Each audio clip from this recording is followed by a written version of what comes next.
선거가 다가오면 후보만큼 바빠지는 곳이 있습니다. 바로 여론조사 기간입니다. 후보들은 여론조사 결과에 온 신경을 기울이면서 이를 하나의 선거 지표로 활용하고 우리 휴대전화도 계속해서 끈질기게 걸려오는 전화에 쉴 틈이 없죠.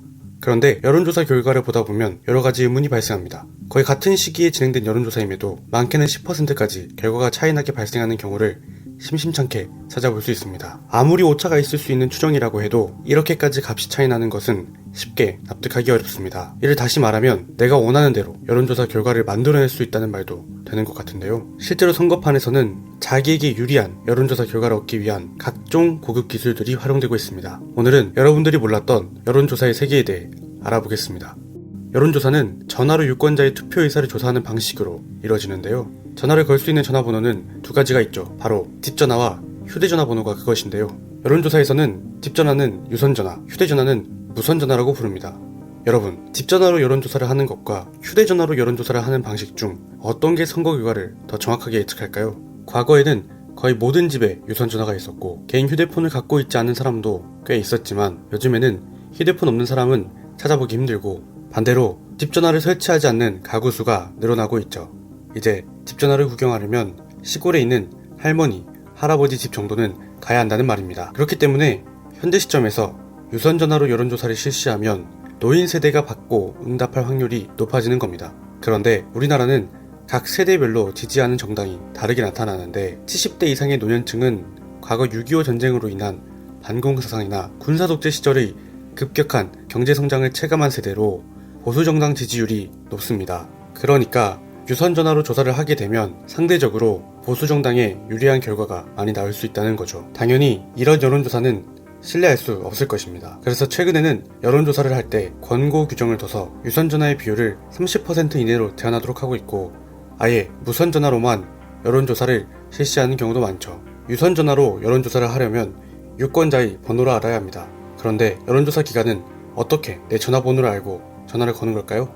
그 비밀은 바로 공직선거법에 있는데요. 과거에는 전화번호를 구할 수가 없으니 각 여론조사 기관에서는 무작위로 번호를 만들어서 전화를 했었는데요. 그렇게 하다 보니 대통령 선거와 같은 전국 단위의 선거가 아닌 국회의원 선거, 지방선거와 같은 각 지역 단위 선거에 대한 여론조사가 매우 어려워지는 문제가 발생해버립니다. 예를 들어 강원도지사 선거 여론조사를 진행하기 위해서는 랜덤으로 만든 번호로 전화를 걸어서 그 주인이 강원도 사람인 값만 따로 분리했어야 했는데 단순히 계산해서 강원도 인구가 150만 명쯤 되니까 100번을 전화하면 3명쯤 강원도 사람이 받게 되는 것이죠. 그러니까 강원도민의 응답을 500개쯤 모으려면 전화를 받는 모두가 여론조사에 응답한다고 가정하더라도 최소 2만 번은 전화를 했어야 한다는 겁니다. 물론 나머지 19,500명은 안 받았어도 될 전화를 받았어야 했던 거죠. 여러분들이 생각해도 이건 좋은 방법이 아닌 것 같기 때문에 2017년부터는 SKT, KT, LG U+와 같은 통신사에서 직접 필요한 번호만 받아올 수 있도록 선거법이 개정되게 됩니다. 통신사는 내부적으로 성별, 연령, 거주지와 같은 가입자 정보를 갖고 있기 때문에 여론조사 기관이 조사하고자 하는 지역의 인구 통계에 맞춰 번호 제공을 요청하면 통신사에서는 여론조사 기관만 유효한 안심번호를 제공하는 방식으로 말이에요. 여기서 안심번호란 무엇이냐면 그냥 번호를 줘버리면 여론조사 이외의 목적으로 사용될 우려가 있기 때문에 여론조사 기간 동안만 유효하게 작동하는 050과 같은 식으로 번호를 바꾼 것을 안심번호라고 합니다. 예를 들어서 내 원래 번호는 이렇게 되는데 여론조사 기간은 변형된 050으로 시작하는 이런 번호를 받게 되는 거죠. 물론 통신사에서는 여론조사 기간이 끝나면 안심번호를 폐쇄해서 개인정보를 보호합니다. 그런데 통신사가 이렇게 각 번호를 뽑고 안심번호로 만드는 것에도 많은 노동력이 들기 때문에 여론조사 기관은 번호당 300원 내외의 금액을 내야 합니다. 그래서 여론조사가 비싸다고 하는 거예요. 통상적으로 각 여론조사는 보통은 500명, 많게는 1000명의 응답으로 구성되는데요. 보통 우리가 여론조사 전화를 잘 안 받아주기 때문에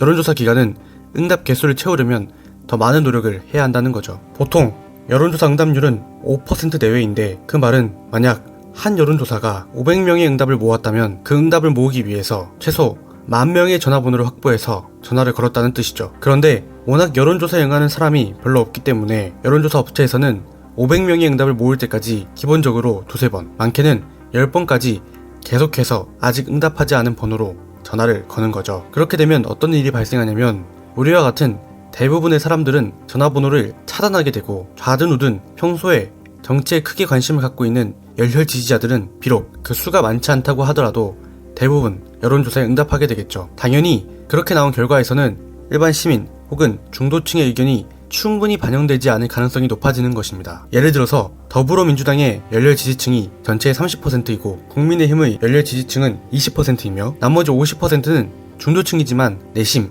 민주당보다는 국민의힘에 대한 호감도가 높은 상황이라고 했을 때 열혈 지지층이 과대대표된 여론조사에서는 민주당의 지지율이 더 높게 나오지만 실제 투표장에서는 국민의힘 후보에게 더 많은 표가 갈 수 있다는 것이죠. 이러한 현상은 굉장히 흥미로운 결과를 낳을 수도 있는데요. 보통 선거가 막 시작했을 때 대부분의 사람은 아직 지지 후보를 결정하지 않은 유동적인 상태의 경우가 많겠죠. 그런데 이 상황에서 누군가 여론조사를 돌려보면 정치 고관여층이 주로 응답한 결과가 나오게 되고 언론들은 이게 민심이라며 대대적으로 보도하게 되겠죠. 중도층이 이를 보았을 때는 마치 이것이 전체 민심의 척도인 것처럼 보일 수 있다는 겁니다. 이는 일종의 밴드웨건 효과, 편승 효과라고도 볼 수 있는데 A당이 유리한 판세를 갖고 있구나 혹은 대부분의 사람들이 A당을 좋아하는구나 와 같이 생각하게 되면 다수에 속하고 싶어하는 사람의 특성상 자연스럽게 그쪽을 선택하게 될 확률이 높아지는 거죠. 반대로 평소에 B당에 대해서 호감을 느끼고 있던 사람들은 스스로를 소수파라고 생각하고 더 소극적이게 되는 효과가 발생할 수 있습니다. 이렇게 여론은 시간이 지날수록 계속해서 강화되고 결국 그런 방식으로 결과가 정해질 수도 있겠죠. 또 여론조사를 이야기함에 있어 빼놓을 수 없는 개념이 있죠. 바로 샤이보터에 관한 것인데요. 그러니까 기계 음성의 지시에 따라 번호를 누르는 ARS 방식에 비해서 실제 상담원이 직접 통화해서 수집하는 전화 면접 방식에서는 자신이 지지하는 정당을 덜 솔직하게 말하는 경향이 있다는 것입니다. 일반적으로 전화 면접 방식의 여론조사는 실제 사람이 상대한다는 점에서 ARS에 비해 바로 전화를 끊을 확률이 낮아져 응답률이 높아지고 더 정확한 응답을 얻을 수 있다는 장점이 있습니다. 그렇지만 반대로 현재 기준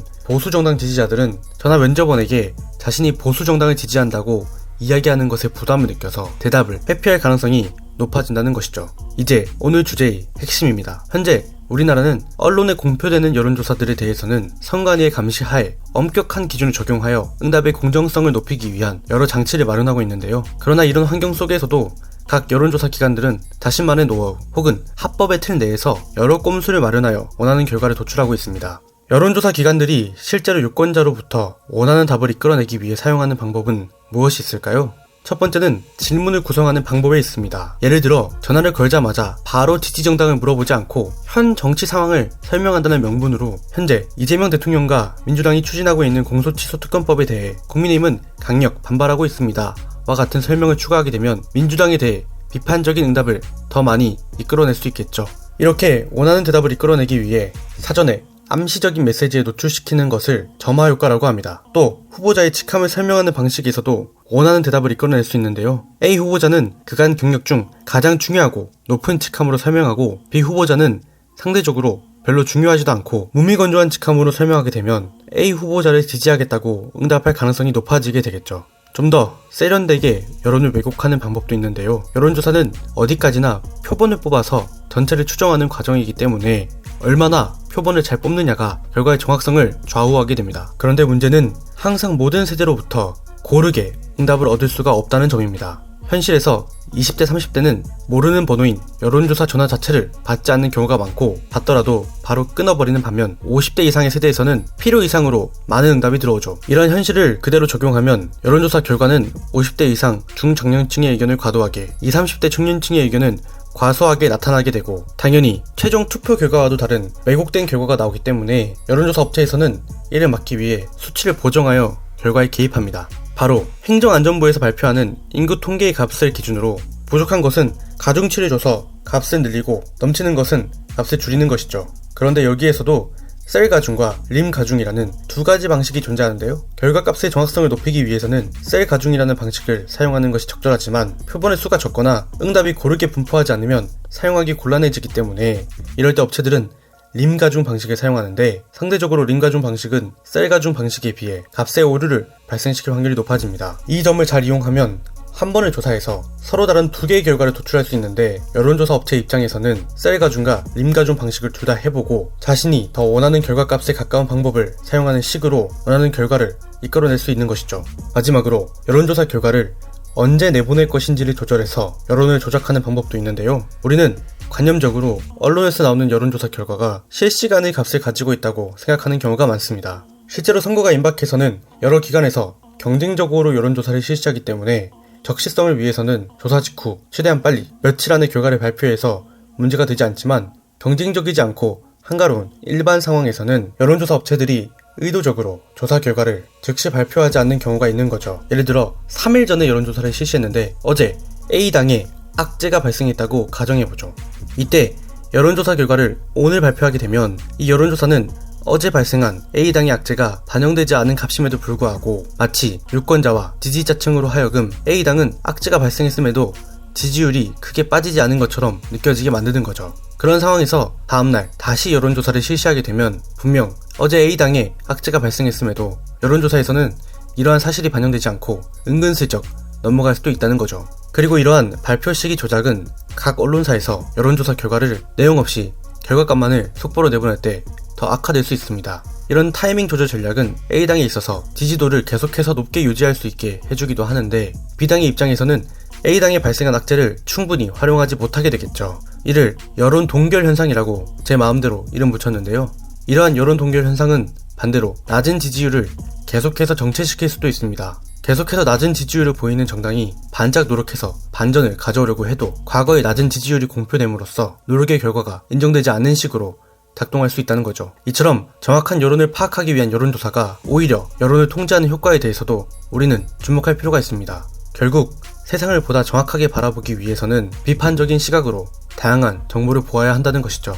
오늘은 친숙한 여론조사가 정치에서 어떻게 이용될 수 있는지 그 실체에 대해 알아봤습니다. 저는 더 흥미로운 주제로 돌아오겠습니다. 감사합니다.